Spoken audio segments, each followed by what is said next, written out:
Kim, it's another story. These stories are popping up almost by the month where the pharmaceutical industry is being caught causing, you wonder, do they cause more harm than good? And when you look at this story, I think the children who are the product of birth defects in later years are going to conclude that that they're the victim here. They really are the victim. Tell us about the SSRI study. First of all, what is SSRI, and where do these birth defects come from? Sure. Selective serotonin reuptake inhibitors. These are, there's a ton of drugs. There's probably 8 drugs on the market, 15 to 30 generics now. These drugs are basically sent to women to make them feel happy, supposedly, and they're quick fixes. These drugs are given to women for depression, for anorexia, for bulimia, to treat social disorders that women come about, or even from pregnancy.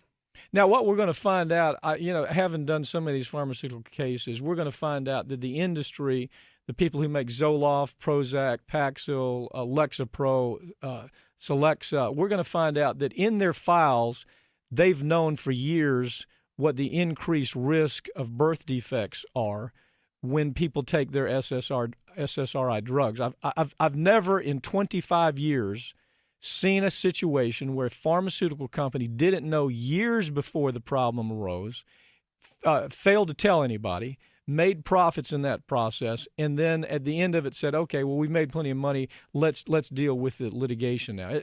I mean, isn't that what we see almost every one of these pharmaceutical cases? That's correct. And about every single one of these drugs has that same aspect behind it. These drugs came on the market in the 90s. The FDA, to whatever extent they could assist, have tried to make it easy for these manufacturers to categorize these drugs. The problem is, as we saw with Paxil in 2005, Paxil came on the market as a Category B, perfectly fine to prescribe to moms who are pregnant or in a childbearing age for pregnancy. Over 3 years, that increased warning came up to a Category C, which means there may be some association. All of these SSRI drugs right now are given a Category C warning, if you will. In 2005, finally, Paxil, GlaxoSmithKline, tried to increase that warning just a little bit, but what we found in some of their research, and what we are finding with these other drugs as well, is they destroyed the evidence with the rats that were dying. They did all these animal studies, but instead of examining these rats, examining why these miscarriages were happening, examining why these stillbirths were happening way early on in the first trimester, second trimester, these manufacturers have produced evidence and studies with regard to third trimester usages. So doctors are under the impression these drugs are safe to prescribe to moms. Well, right. I mean, we see this so much. I mean, I can't overstate this. I don't think I have been involved in this is kind of my specialty too. I don't think I've been involved in one of these cases in 25 years where we don't see the company destroying clinical information, destroying tests that they do in-house, whether it's destroying the dogs or the rats or the monkeys, and then destroying all the documents that showed them that this was bad stuff and that we should warn. I mean, there's no question that goes on almost without exception. But in this situation, this is the results are this. We have hypoplastic left heart syndrome that children are suffering from, pulmonary atresia. You had tricuspid atresia. You have defects that are limb, craniofacial limb defects, hands, arms, legs, abdominal wall malfunctions and malformations. In other words, these companies knew what was at risk here. They understood clearly that we're talking about an entire generation of children, because the use of these SSRIs, Prozac, Zoloft, Paxil, Lexapro, Celexa, the use of them is so predominant. I mean, it's staggering when you compare what we do in the United States with the use of these drugs and what they do in other parts of the world. Pap, I think you hit the nail on the head. With these particular drugs, every one of these probably 5 drugs over the last 5 years have exceeded between 100 to 150 million prescriptions for these drugs. They're handed out day in, day out. Some of the studies will show that 50% of the women or more have zero idea the effects that these drugs can have on a fetus. Women of childbearing age are not given that appropriate information. You talk about the companies and the things that they hide and the things that aren't always to surface.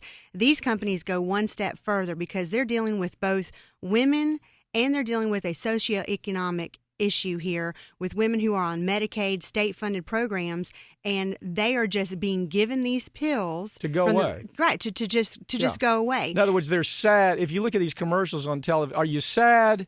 Are you mad? Did you have a bad day? Are your children aggravating you? Are you putting on too much weight? Are you moody?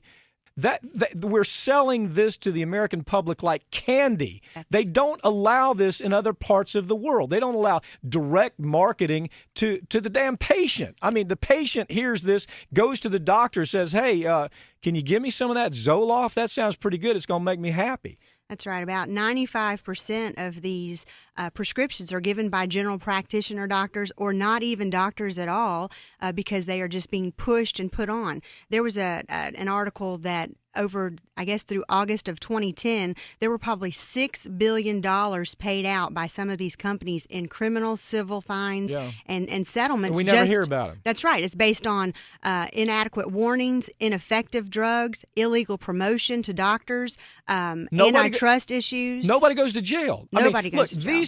Some of these drug companies are killing people. They are killing children. They're crippling children with birth defects. Nobody goes to jail. But now we see this week in Congress, you've got Congress saying if a person makes hashish, they can go to prison for life. These are drugs a lot worse than hashish. I got to tell you that. Look, and it's being sold. You got depression, take it. You got bulimia, take it. You got obsessive compulsive disorder, take this drug. You got anxiety disorder, take this drug. You feeling stressed, take this drug. Isn't part of the problem what we're seeing really from some of these the Danish study or the University of Pittsburgh or tons of studies. I mean, University Hospital of Denmark.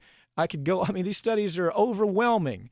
It was clear anybody working in this industry could read those studies and say, this is a problem. These aren't just minor abnormalities. These are huge abnormalities, abdominal wall malformations, craniofacial, limb, hand, foot malformations, congenital heart failure, hypoplastic left heart syndrome, double aortic arcs. These are kind of things that change the life of that child. Don't they? What are some of the things these kids have to do to get their life back? Some of these kids go through 3 and 4 surgeries as babies. Parents are struggling with guilt of why did this happen to my child? You've got for heart surgery patients, these kids sometimes will develop lower IQ scores. They're not getting oxygen to their other organs. So you're looking at surgery for the child, maybe a crippling developmental delay with IQ scores. When you look at clubfoot or limb malformations, you're looking at possible amputations of limbs. Cleft palates. That's right. Cleft palates, cleft lips. You're looking at kids who are going to be socially affected by this for the rest of their life, if not also medically associated with it. They're going to have to be treated for the rest of their life for these major issues. And some children, unfortunately, are not going to make it past the first or second week of being born. But nobody goes to jail. The CEOs, the management people who know clearly what's happening, nobody goes to jail. The FDA hack who day one worked for the FDA, after he allows these clinical tests to go through and the drug to be granted permission to be sold, then he goes to work for the industry. It's that swinging door that exists with all of our agencies. Worst of all, the U.S.